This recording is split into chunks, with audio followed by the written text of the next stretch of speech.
Fala, seus cristãos cansados, sejam todos muito bem-vindos ao nosso canal. E no vídeo de hoje, nessa série que a gente está fazendo sobre o grande conflito, e aí a cada dia a gente vem refletindo sobre pontos interessantes, pontos importantes ao redor desse grande tema. E hoje a gente vai mergulhar profundamente numa reflexão essencial para todos nós que buscamos orientação, proteção na nossa jornada de fé.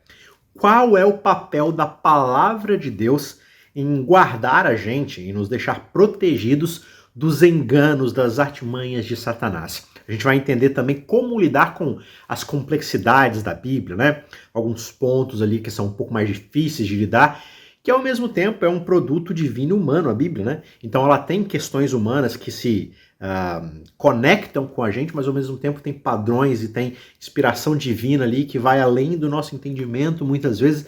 Então como é que a gente lida com essa tensão e busca esse equilíbrio? Você está preparado? Em João 17, versos 15 a 17, Jesus ele ora ao seu Pai, ele ora a Deus, pedindo proteção para os seus discípulos contra o mal desse mundo, contra as coisas que o mundo poderia causar contra os seus discípulos, os seus seguidores. E ele destaca exatamente a palavra de Deus como a verdade que os santifica, né? Ele diz, santifica-os na tua palavra, que é a verdade. Já lá em Atos, capítulo 20, verso 32, Paulo, ao se despedir dos anciãos, dos líderes ali da igreja de Éfeso, ele confia a eles justamente a palavra da graça de Deus. E Paulo diz que aquela palavra era capaz de edificar, de garantir uma herança entre todos aqueles que estavam sendo santificados. Então, a grande garantia que aqueles líderes e que a igreja como todo tinha era a palavra de Deus. Nesses dois trechos que você pode ler aí na sua Bíblia, quando você tiver um pouquinho mais de tempo para refletir, você vai perceber que os dois ali, eles sublinham a importância da palavra de Deus como esse escudo contra as armadilhas e contra os enganos de Satanás. Só que nesse contexto a gente acaba enfrentando um certo dilema. Existem partes da Bíblia que são mais inspiradas do que as outras. Será que são partes mais importantes aqui, como Daniel, Apocalipse, os Evangelhos, e tem partes como Levíticos, Números, Cantares, Eclesiastes, Lamentações, Judas, sei lá. Será que existem partes mais importantes do que outras na Bíblia? Será que as inspirações, os graus de inspiração são diferentes? Como é que a gente lida com passagens que não fazem sentido para nós ou que até parecem irrelevantes, né? Parece não ter nenhuma importância na nossa vida cotidiana? É um texto tão antigo, é algo de tanto tempo atrás, e a resposta não poderia ser mais clara. Paulo fala lá em Timóteo que toda a Escritura é inspirada por Deus e, portanto, é útil para ensinar, para repreender e para corrigir, instruindo cada um na justiça, para que a gente seja preparado para realizar as obras que Deus preparou para nós. Você pode conferir esse texto lá em 2 Timóteo, capítulo 3, verso 16. Só que é crucial a gente abordar a Bíblia com um coração aberto. Ter uma mente que deseje ser tocada, inspirada, iluminada, de fato, pelo Espírito Santo. Por isso a gente deve buscar a orientação dele, porque ele inspirou a mensagem bíblica e ele pode nos iluminar para fazer a gente entender a sua mensagem em toda a sua profundidade, em toda a sua aplicabilidade. Portanto, quando a gente se deparar com trechos difíceis ou aparentemente irrelevantes, são exatamente oportunidades para a gente mergulhar ainda mais fundo em estudo, em oração e depender de Deus, depender do Espírito Santo, para poder se aprofundar ainda mais no conhecimento da vontade do nosso Deus.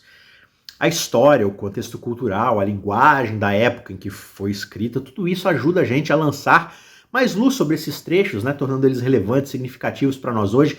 Então, busque também um dicionário bíblico, um comentário bíblico. E uma dica aqui, tá bom? Se você entrar no nosso canal e lá na seção de playlists, você vai encontrar, e na descrição desse vídeo também você vai encontrar o nosso curso de interpretação bíblica, dicas valiosíssimas, ferramentas incríveis para levar o seu estudo da Bíblia para um outro nível. Então não perca a oportunidade, curso totalmente gratuito. No final eu não tento vender nada, é pura e simplesmente para te ajudar e para elevar a sua devocional, para que você possa conhecer mais a palavra de Deus e ter um relacionamento mais profundo com ele. Agora, quanto ao fato da Bíblia ser um produto tanto divino quanto humano, né? Ele ao mesmo tempo tem a inspiração que vem direto de Deus, mas ao mesmo tempo passa por um filtro, digamos assim, por um contexto de um ser humano, né, o autor bíblico ali daquele livro, daquele capítulo, enfim, que está num contexto histórico, numa época, numa geografia específica, lidando com uma cultura específica, dentro de políticas e contextos culturais e tudo mais. Como é que a gente lida com essa tensão entre a Bíblia ser um livro tanto divino quanto humano? Tem gente que gosta de super enfatizar o fato de que ela é meramente divina, portanto é algo inalcançável para o nosso entendimento. Outros falam, não, a Bíblia não é a palavra de Deus, ela é só simplesmente um relato de pessoas que tiveram uma experiência religiosa. Portanto, você não deve levar tudo muito a sério. E a gente precisa tomar muito cuidado com esse tipo de abordagem. Porque nessa tensão entre divino e humano é que reside toda a beleza e toda a profundidade das Escrituras. É justamente através do texto bíblico que a gente vai vendo ali como é que Deus ele vai se comunicando e comunicando a sua vontade, né, a sua verdade eterna, por meio da história, por meio dos séculos, dos milênios, né, através de linguagens diferentes, de culturas diferentes, experiências humanas diferentes. E essa dualidade, ou seja, essa tensão entre a Bíblia ser tanto divina quanto humana, ela não diminui em nada a inspiração divina, como muitos às vezes tentam pintar. Né?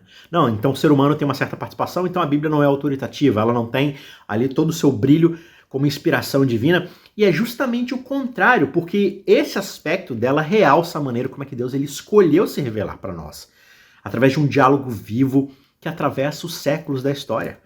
Portanto, pessoal, quando você se aproximar da Bíblia, faça isso com humildade, com a disposição para aprender, porque ela é justamente a ferramenta necessária para te proteger dos enganos de Satanás que estão cada vez mais abundantes, cada vez mais frequentes ao nosso redor. Que você possa buscar entender a verdade bíblica com a ajuda do Espírito Santo, permita que a Bíblia, que a verdade que você encontrar ali molde a sua vida e molde também as suas escolhas, as suas decisões ao longo da sua caminhada com Deus. E aí, o que você achou da reflexão de hoje? Como é que você lida com os desafios de entender a Bíblia na sua vida? Compartilhe aqui conosco nos comentários as suas experiências, as suas dúvidas. E não se esqueça, se esse vídeo te edificou de alguma forma, deixa o seu like, é muito importante pra gente. E se você ainda não está inscrito no nosso canal, venha para a nossa comunidade do estudo da Bíblia e compartilhe também esse vídeo com seus amigos.